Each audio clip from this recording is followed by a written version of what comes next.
अखन अहाँ सब सुन रहल छी लक्ष्मी म्यूजिक स्टूडियो की शानदार प्रस्तुति। लेके नाम पर तो लोग छोट वर्ग के नामों से उधार भे जाए छे, नामों ले छे। लेकिन बहिन जी सभा में सत्संग भजन में ससुर भैसुर से छुआछूत नहीं है छे। बैठ के सुनियो, कोनो बात नहीं छे। एता भगवान एता सब नाम के गंगा बहे छे, ए गंगा में तनियो कोनो छुआछूत नहीं छे। श्रोता बंधु ए हो बाबा तारू सब कमरखवा से बाजे से भैया आए हम नियम तोड़ देबे खगा हजारी के। आहा सो हम जब पूजा कै लेब अब यहाँ सब मंदिर में प्रवेश करके बाबा के जल चढ़ा लेबे, पूजा पाठ कै लेबे। सब कमरखवा हाथ जोड़ के खड़ा भ गेले हो बाबा। तू नहीं जाने चाहिए कागा हजारी कत्ता बड़ा बदमाश है। अगर जे मंदिर में पहले पूजा क्या लेते ओकरा ए दुनिया में जिंदा रहे नहीं दे छे। संत बाबा दारू कहल के हे हो भैया संगी डगरिया, अगर ए दुनिया में मर्द के जन्म हैया अगर रण क्षेत्र में मर जाइए, भगवान के भक्ति में मर जाइए, वो दुनिया में मरला के बाद जिंदा रहे। अगर खागा हजारी हमरा मार देते आए हम मर जेबे। लेकिन हे हो कमरखवा आहो तोरा बई हो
भैया।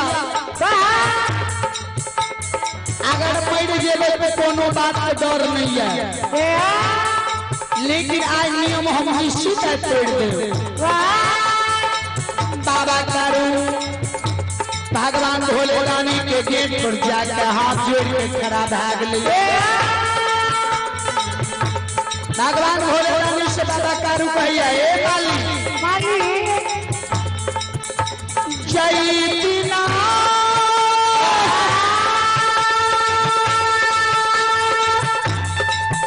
दस बरस के रहिया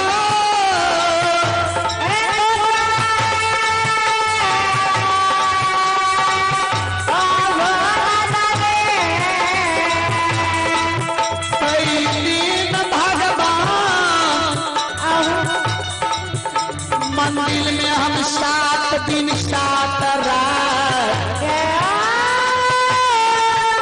धुनी रमाद लिया। तई दिन भगवान हमरा तू वरदान दल हो कि कारू जखनी वो दिल से पुकार कर हो दर्शन देबा। ए हो बाबा आए हमरा दर्शन को दो दर्शन नहीं देबो आए मंदिर के गेट के खोल दो।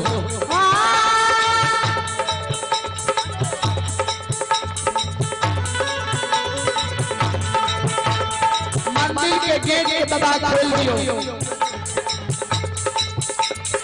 हम मंदिर में बैठ के बाबा दूध के धार जल के धार चढ़ा दे। बाबा कारू जे अर्जी मिट्टी क्या रह बाबा कारू के अर्जी मिट्टी के भगवान भोले रानी सुनैया। हे यो श्रोता भगवान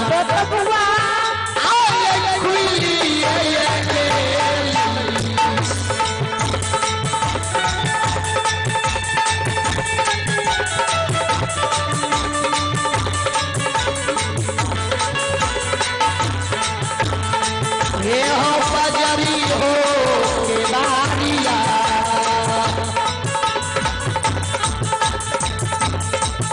आए बाबा के मंदिर में करैया तारा भे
श्रोता भगवान भोले रानी के मंदिर के गेट खुल जाइए। आ मंदिर के गेट जब खुले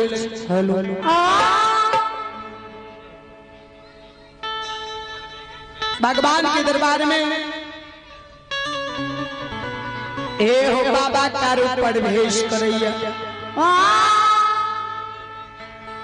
बाबा कारू प्रवेश करैया। बाबा कारू दूध के धार जल के धार बाबा के मंदिर में दै आ मंदिर में पूजा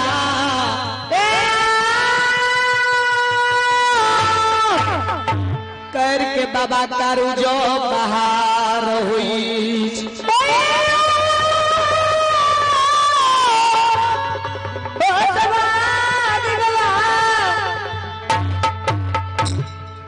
बाबा के मंदिर में पूजा करके बाबा कारू जब बाहरा है या सब कमरथुआ के ऑर्डर दे छे भैया प्रवेश करके बाबा के मंदिर में जल जा रहा अगर कहे खागा हजारी आब जेता तो सब हमारा नाम लगा ली हो कि नगर महापुरा के कारू खिड़े आब के नियम को तोड़ ए हो तोरा सबके बाल बाबा नहीं करते हमरा समझी तोरे कहते क्या सब कमरथुआ जल ढार रहले खागा हजारी आब नहीं रह